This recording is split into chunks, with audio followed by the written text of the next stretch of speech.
വിജ്വാല 2.0 +2 accountancy പരീക്ഷ എല്ലാം ഒരുവിധം നിങ്ങളൊക്കെ പഠിച്ചു കഴിഞ്ഞെന്ന് വിചാരിക്കുന്നു. അതിലെ ഒരു ഫൈനൽ റിവ്യൂവിൻ്റെ വീഡിയോ ആണിത്. അത് ഈ നാളത്തെ ക്രിസ്മസ് പരീക്ഷയ്ക്ക് പഠിച്ചു കഴിഞ്ഞവർക്കൊന്ന് ഫൈനലായിട്ടൊന്ന് റിവ്യൂ നടത്താം നമുക്ക്.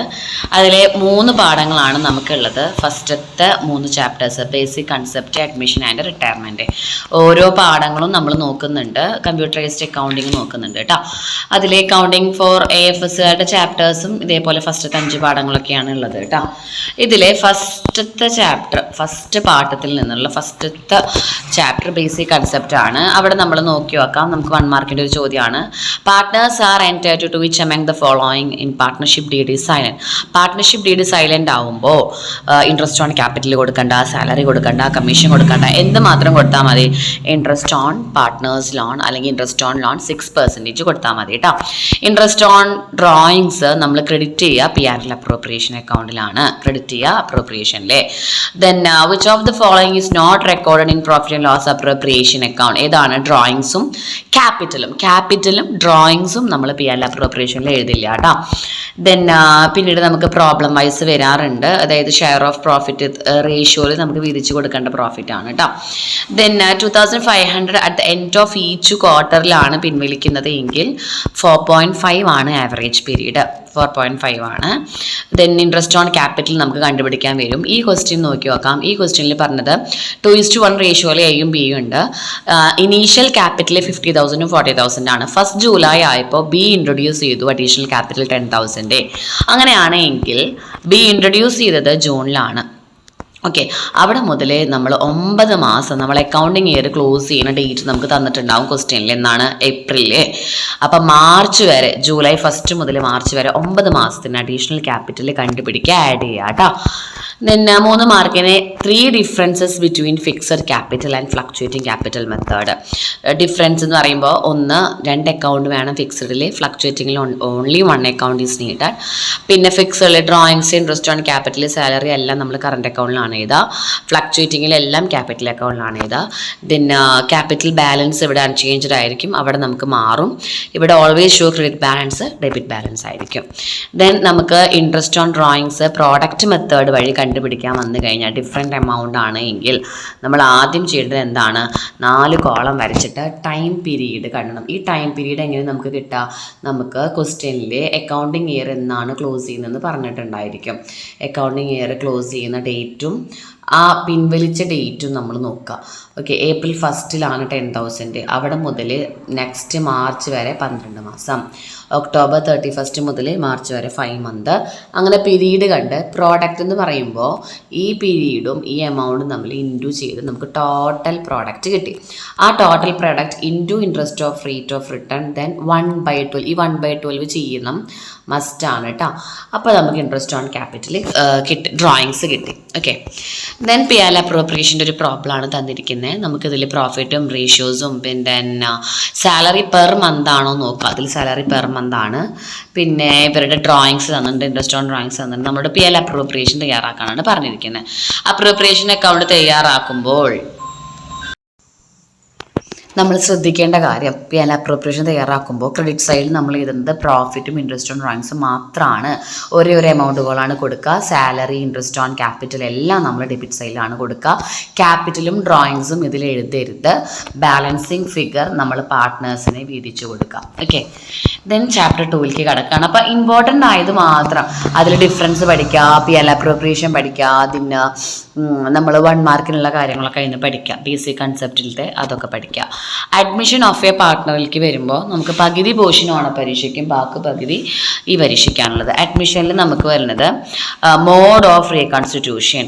അതിൽ നമുക്ക് തന്നിരിക്കുന്ന not a mode of reconstitution എന്ന് ചോദിക്കുമ്പോൾ retirement, death, change in profit sharing ratio എല്ലാം മോഡ്സ് ഓഫ് ആണ്. ഡിസൊല്യൂഷൻ മോഡല്ല. ഡിസൊല്യൂഷൻ എന്ന് പറയുന്നത് കമ്പനി സ്റ്റോപ്പ് ചെയ്യുകയാണ് ചെയ്യുന്നത് കേട്ടോ. Then value of goodwill appearing in the books of the time of admission is adjusted to capital accounts of old partners. അതായത് പുതിയൊരു പാർട്ട്ണർ വന്നു കഴിഞ്ഞാൽ നമ്മളെ ബാലൻസ് ഷീറ്റിൽ ഒരു ഗുഡ് വിൽ ഉണ്ടെങ്കിൽ അത് ഓൾഡ് പാർട്ട്നേഴ്സിന് വീതിച്ച് കൊടുക്കണം എന്നാണ് പറയുന്നത് കേട്ടോ. ബുക്സ് ഓഫ് അക്കൗണ്ട്സ് എന്ന് പറഞ്ഞത് നമ്മുടെ ബാലൻസ് ഷീറ്റാണ് കേട്ടോ. പിന്നെ the ratio in which a new partner acquires his share from existing partners. ഈ എക്സിസ്റ്റിംഗ് പാർട്ട്ണർ ന്യൂ പാർട്ട്ണർ എന്ന് പറഞ്ഞാൽ അത് സാക്രിഫൈസിങ് റേഷ്യോ എന്ന് മനസ്സിലാക്കുക. ദെൻ LMNR പാർട്ട്നേഴ്സ് 2:1 ആണ്. എന്നിന് 1/4 ഷെയർ നോക്കി. അപ്പോൾ sacrificing ratio will be equal to old ratio. Then profit sharing ratio കണ്ടുപിടിക്കാൻ വന്നിട്ടുണ്ട്. ഇത് എങ്ങനെയാണെന്ന് നോക്കി നോക്കാം. എയും ബിയും പ്രോഫിറ്റ് 3:1 ആണ്. 1/4 ഷെയറിനാണ് അവർ അഡ്മിറ്റ് ചെയ്തിരിക്കുന്നത്. അപ്പോൾ ആ 1/4 ഷെയർ കിട്ടിയിരിക്കുന്നത് equally from A and B ആണ്. അപ്പോൾ 1/4 ഹാഫ് നമ്മൾ ആദ്യം കാണാം. ഈക്വലി എന്ന് പറയുമ്പോൾ 1/2 കാണാം. 1/4 3 പേരുടെയും നമ്മളത് എന്ത് ചെയ്യാം, 3 പേരുടെയും കൂടിയിട്ട് 5/8, 1/8, 2/8 എന്നിട്ട് എഴുതാം. ഓക്കെ. ദെൻ ഇതൊരു 2 മാർക്കിൻ്റെ ചോദ്യമായിട്ട് വരാറുണ്ട് കേട്ടോ, ഈക്വലി ഫ്രം എന്ന് പറഞ്ഞാൽ.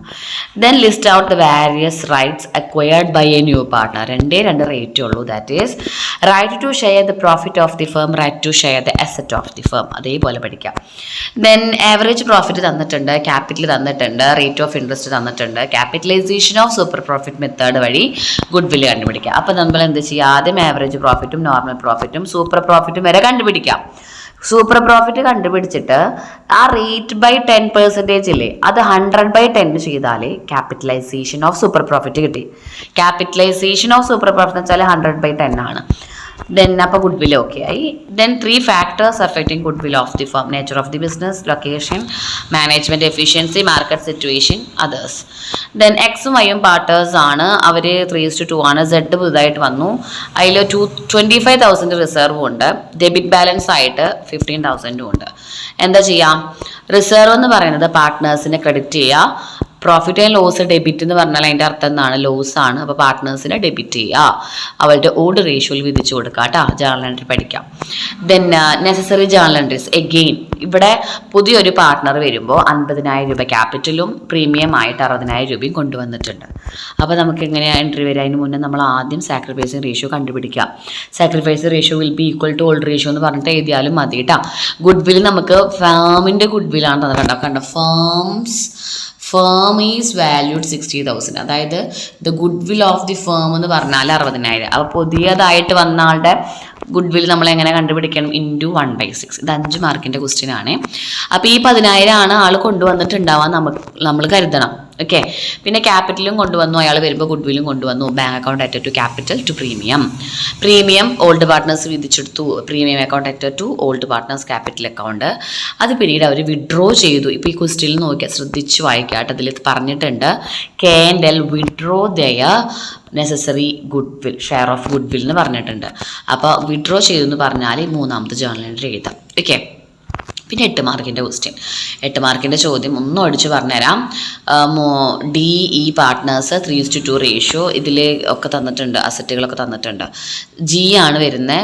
ക്യാപിറ്റൽ കൊണ്ടുവന്നിട്ടുണ്ട്, പ്രീമിയം കൊണ്ടുവന്നിട്ടുണ്ട്, സ്റ്റോക്ക് റെഡ്യൂസ് ആയി, മിഷനറി കൂടി, ഫർണിച്ചർ റീവാല്യൂ ചെയ്തു, ഇൻവെസ്റ്റ്മെൻറ്റ് പുതുതായിട്ടാണ്, അതായത് അൺറെക്കോർഡ് അസറ്റാണ്. ക്രെഡിറ്റേഴ്സ് 500 രൂപ വേണ്ടാന്ന് പറഞ്ഞു. അപ്പോൾ എന്താണ്, റീവാലുവേഷൻ അക്കൗണ്ട് നമ്മൾ തയ്യാറാക്കണം. ഇതിൽ സ്റ്റോക്ക് വില കുറഞ്ഞു, പ്ലാന്റ് ആൻഡ് മിഷനറി വില കൂടി. അപ്പോൾ നമ്മൾ ആദ്യം സാക്രിഫൈസ് റേഷ്യോ കണ്ടുപിടിക്കുന്നു.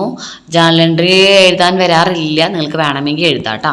റിവാലുവേഷനിൽ പ്ലാന്റ് ആൻഡ് മിഷനറിൻ്റെ വില കൂടി, ഇൻവെസ്റ്റ്മെൻറ്റ് നമ്മൾ ഇങ്ങനെ ഒരു അസറ്റ് ഉണ്ടായിരുന്നില്ല, അപ്പോൾ അസറ്റ് കൂടി, ക്രെഡിറ്റേഴ്സിൻ്റെ വാല്യൂ കുറഞ്ഞു, സ്റ്റോക്കിൻ്റെ വാല്യൂ കുറഞ്ഞു, ഫർണിച്ചറിൻ്റെ വാല്യൂ കുറഞ്ഞു.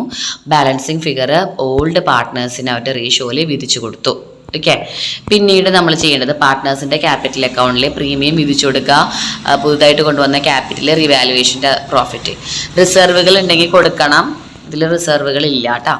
പിന്നെ ബാലൻസ് ഷീറ്റ് തയ്യാറാക്കുമ്പോൾ ഇവിടെയാണ് ശ്രദ്ധിക്കേണ്ടത്, നിങ്ങൾ ക്യാഷ് എന്ന് പറഞ്ഞിട്ട് എഴുതുമ്പോൾ ഓൾഡ് ക്യാഷ് പുതിയ പാർട്ട്ണർ കൊണ്ടുവന്നത് 2 ക്യാപിറ്റലും പ്രീമിയം ഒക്കെ അതിൽ ആഡ് ചെയ്യുക. സ്റ്റോക്ക് കുറഞ്ഞതൊക്കെ കുറയ്ക്കുക, കൂട്ടിയതൊക്കെ കൂട്ടുക കേട്ടോ. ബാലൻസിങ് ഫിഗർ വേണം, ഈ ബാലൻസിങ് ഫിഗർ വേണം ക്യാപിറ്റലായിട്ട് നമ്മളിവിടെ എഴുതാനായിട്ട്. ടാലി ചെയ്യുക. മൂന്നാം ചാപ്റ്ററിലേക്ക് കിടക്കാം. 3ാമത്തെ ചാപ്റ്ററിൽ നമുക്ക് share of good, ABC partners ആണ്. അതിൽ ബിയുടെ പ്രോഫിറ്റിൻ്റെ ഫേം 18,000 ആണ്. ബി ഡെഡായ ഡേറ്റ് നോക്കുക, 30th നവംബറിലാണ്, 31st മാർച്ചിൽ ക്ലോസ് ചെയ്യും. അപ്പോൾ മാർച്ച് കഴിഞ്ഞാൽ April, May, June, July, August, September, October, November, അത്രയും മാസത്തെ മാത്രം കണ്ടുപിടിച്ചാൽ നമുക്ക് ഷെയർ കിട്ടി. ഓക്കെ, 4000 രൂപ. ഇനി revaluation of profit at the time of retirement of a partner should be credited to. ആർക്ക് കൊടുക്കണം? നമുക്ക് മനസ്സിലാക്കേണ്ട ഒരു കാര്യം, റിട്ടയർമെൻറ്റ് സമയത്തും ഡെത്തിൻ്റെ സമയത്തും എല്ലാ പാർട്ട്നേഴ്സിനും കൊടുക്കുക. അതാണ് ഓൾ പാർട്ട്നേഴ്സ്. അഡ്മിഷൻ്റെ സമയത്ത് അങ്ങനെയല്ല കേട്ടോ, ഓൾഡ് പാർട്ട്നേഴ്സിന് മാത്രം നമ്മൾ കൊടുത്താൽ മതി. ന്യൂ റേഷ്യോ കണ്ടുപിടിക്കാൻ പറഞ്ഞിട്ട് 3:2:1 ആയിരുന്നു റേഷ്യോ. റിട്ടയർ ആയി, അപ്പോൾ ബാക്കി 2:1.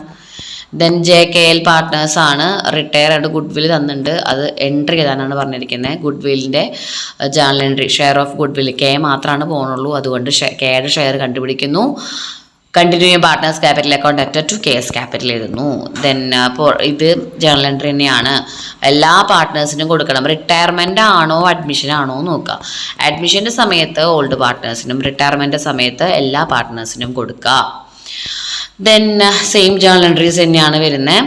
നമുക്ക് ലോൺ അക്കൗണ്ട് ആണ് വരുന്നത്. പിന്നെ 75,000 റുപ്പീസ് ഉണ്ട്, 10% ഇൻട്രസ്റ്റ് ആണ്. Equal percentage of the date, എത്ര ഈക്വൽ ഇൻസ്റ്റാൾമെൻറ്റ്, 5 ഈക്വൽ ഇൻസ്റ്റാൾമെൻറ്റ് എന്നാണ് പറഞ്ഞിരിക്കുന്നത്. അപ്പോൾ നമ്മൾ ആദ്യം 5 ഇൻസ്റ്റാൾമെൻ്റ് ആയിട്ട് ഓരോ കൊല്ലം 15,000 രൂപ കൊടുക്കണമെന്ന് കണ്ടുപിടിച്ച് വയ്ക്കുക. എന്നിട്ട് ആദ്യം നമ്മൾ ക്യാപിറ്റലിൽ എത്ര കൊടുക്കാനുള്ളത് എഴുതി, അതിൻ്റെ ഇൻട്രസ്റ്റ് കണ്ടു, ക്യാഷിൻ്റെ കൂടെ ഇൻട്രസ്റ്റ് കൊടുക്കുക. ബാലൻസിങ് ഫിഗർ കണ്ടു, അതിൻ്റെ ഇൻട്രസ്റ്റ് കണ്ടു, ക്യാഷിൻ്റെ കൂടെ ആ ഇൻട്രസ്റ്റ് കൊടുക്കുക. അങ്ങനെ 5 വർഷത്തിൽ നമ്മൾ ചെയ്യണം. ലാസ്റ്റത്തെ ഇയർ കണ്ടോ, ലാസ്റ്റത്തെ ഇയറിൽ നമുക്ക് രണ്ടും ടാലി ആയിട്ട് കിട്ടും. ലോൺ അക്കൗണ്ട് 4 മാർക്ക് 5 മാർക്ക് വരാറുണ്ട് കേട്ടോ. ഇതിൽ ലോൺ അക്കൗണ്ട് മാത്രമേ നമ്മൾ ഇമ്പോർട്ടൻ്റ് ആയിട്ട് പറഞ്ഞിട്ടുള്ളൂ. ഇതിൽ റിട്ടയർമെൻറ്റ് ചെയ്യുന്ന ആ ഒരു പാർട്ട്ണറുടെ കാര്യം കൂടി നമ്മൾ നോക്കണം. അപ്പോൾ ഈ 3 പാഠങ്ങളിൽ നിന്നുള്ള കാര്യങ്ങളാണ് നമ്മൾ പഠിച്ചത്. ഇനി നമുക്ക് കമ്പ്യൂട്ടറൈസ്ഡ് അക്കൗണ്ടിങ് കുട്ടികൾക്ക് നോക്കാനായിട്ടുണ്ട്. കമ്പ്യൂട്ടറൈസ്ഡ് അക്കൗണ്ടിങ് സ്റ്റുഡൻസിന് ഓവർവ്യൂ ഫസ്റ്റത്തെ പാഠങ്ങളൊക്കെ നമുക്ക് ഓണപരീക്ഷയ്ക്ക് ഉണ്ടായിരുന്നതാണ്. നമ്മൾ കമ്പ്യൂട്ടറൈസ്ഡിൻ്റെ മാത്രം കമ്പോണൻസ് ഓഫ് CS നോക്കാം. Procedure, data, people, hardware and software ആണ്. പിന്നെ 2 സെക്യൂരിറ്റി ഫീച്ചേഴ്സ് ഏതൊക്കെയാണ്? Password security, data audit, data volt ആണ്. പിന്നെ 3 features of computerised accounting system: simple, integrated, speed, സ്കാലബിലിറ്റി, reliability. Chapter 2 spreadsheet ആണ്. അവിടെ നമ്മൾ മെയിനായിട്ട് നിങ്ങൾ പഠിക്കുന്നതൊക്കെ 1 മാർക്ക് ക്വസ്റ്റ്യൻ ആണ്. വർക്ക്ഷീറ്റിനെ വർക്ക് ബുക്ക് എന്ന് വിളിക്കുന്നു. പിന്നെ ഏതെങ്കിലും ടെക്സ്റ്റ് ഫംഗ്ഷൻ ഏതാ നോക്കുക, ഡേറ്റ് വാല്യൂ ആണ്.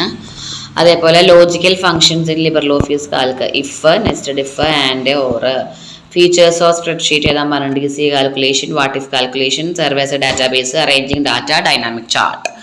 Then different types of data can be entered in a cell: value, label, formula. Then പിന്നീട് നമ്മളിത് പഠിക്കണം. അതായത് ഓരോ ഫംഗ്ഷനും, നെയിം ഫംഗ്ഷനെ എന്തിനാണ് യൂസ് ചെയ്യുന്നത്, ഡേറ്റ് ആൻഡ് ടൈം, ലോജിക്കൽ ഫംഗ്ഷന്, മാത്തമെറ്റിക്കൽ ഫംഗ്ഷന്, സ്റ്റാറ്റിസ്റ്റിക്കൽ ഫംഗ്ഷന് പഠിക്കുക. ലിബ്രിയോഫീസ് കാൽക്കിൻ്റെ ഫംഗ്ഷൻസ് നോക്കുക. എന്തിനെ? പർപ്പസ്, എന്തിനാണ് ഈ ഫംഗ്ഷനൊക്കെ യൂസ് ചെയ്യുന്നത്? Current system, date with time അറിയാൻ, നമ്പർ ഓഫ് എംപ്റ്റി സെല്ലൊക്കെ അറിയാൻ വേണ്ടിയിട്ട്. ദെൻ ഓരോ ഫംഗ്ഷനും യൂസും പഠിക്കാം. പിന്നെ 3-ാം പാഠം സ്പ്രെഡ്ഷീറ്റിൻ്റെ അപ്ലിക്കേഷനാണ്. ഇവിടെ നമ്മൾ മെയിനായിട്ട് പഠിക്കേണ്ടത് ലോൺ റീപേയ്മെൻറ്റിന് വേണ്ടി യൂസ് ചെയ്യുന്ന ഫംഗ്ഷൻ PMT ആണ്. അതേപോലെ ഏർണിംഗ് ഐറ്റംസ് ഏതൊക്കെയാണ്? PF ആണ്. ബേസിക് പേ, ഡിയർനെസ് അലവൻസ് എന്നല്ല, ഏർണിംഗ് ഐറ്റം PF ആണ്. Functions available in LibreOffice Calc, depreciation കാണാനായിട്ട് സ്ട്രെയിറ്റ് ലൈൻ മെത്തേഡും ഡിമിനിഷിംഗ് വാല്യൂ മെത്തേഡും, അതിൻ്റെ സിൻടാക്സ് പഠിക്കാം. ചാപ്റ്റർ 4 അതാണ് മെയിൻ. ചാപ്റ്റർ 4 ഗ്രാഫ്സ് ആൻഡ് ചാർട്ടുകളെ കുറിച്ചിട്ടാണ് പഠിക്കുന്നത്. ഡിഫറെൻറ്റ് ടൈപ്സ് ഓഫ് ചാർട്ടും അഡ്വാൻറ്റേജസ് ഓഫ് ചാർട്ടും. Visually appealing, easy to read, note to trend easily, ഗ്രീപ്പ് നമുക്ക് ഓൾറെഡി വീഡിയോ ചെയ്തിട്ടുണ്ട്. ദെൻ ചാർട്ടിലെ സ്റ്റെപ്പുകൾ എങ്ങനെയാണ്? ആദ്യം ഡാറ്റ കൊടുക്കുക, സെലക്ട് ഡാറ്റ, ഇൻസേർട്ടിൽ ചാർട്ട് ടൈപ്പിൽ നെക്സ്റ്റ് കൊടുക്കുക, ഡാറ്റ എത്രത്തോളം കൊടുക്കുന്നതിൻ്റെ റേഞ്ച് കൊടുത്തിട്ട് ക്ലിക്ക് ഓൺ ഫിനിഷ് അടിക്കുക. ചാപ്റ്റർ 5 GNU കാർട്ടയാണ്. GNU കാർട്ടയിൽ നമ്മൾ നോക്കാനായിട്ടുള്ളത് മെയിനായിട്ട് റെക്ടിഫിക്കേഷൻ യൂസ് ചെയ്യുന്ന വൗച്ചർ, ജേണൽ വൗച്ചറാണെന്ന് പഠിക്കുക. നന്നായി 1 മാർക്കിന് വരാറുണ്ട് കേട്ടോ. പിന്നെ ഓഡ് ബൈൻ ഔട്ട്, current asset, current liability, reserve, direct expense, ബാക്കിയെല്ലാം ബാലൻസ് ഷീറ്റിലെ ഗ്രൂപ്പുകളാണ്. Then which of the following is not a system generated ledger account? Closing stock, opening stock, stock at the beginning. അത് 3 ഓൾറെഡി സിസ്റ്റത്തിലുള്ളതാണ്. ബാങ്ക് നമ്മൾ ക്രിയേറ്റ് ചെയ്യണം.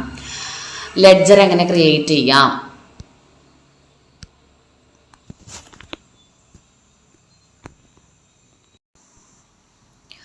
Ledger എങ്ങനെ create ചെയ്യാം, ledger creation in GNU Khata, മാസ്റ്ററിൽ ക്രിയേറ്റ് അക്കൗണ്ട് സെലക്ട് ഗ്രൂപ്പിൽ sub group എടുത്ത് enter account നെയിമിൽ സേവ് കേട്ടോ.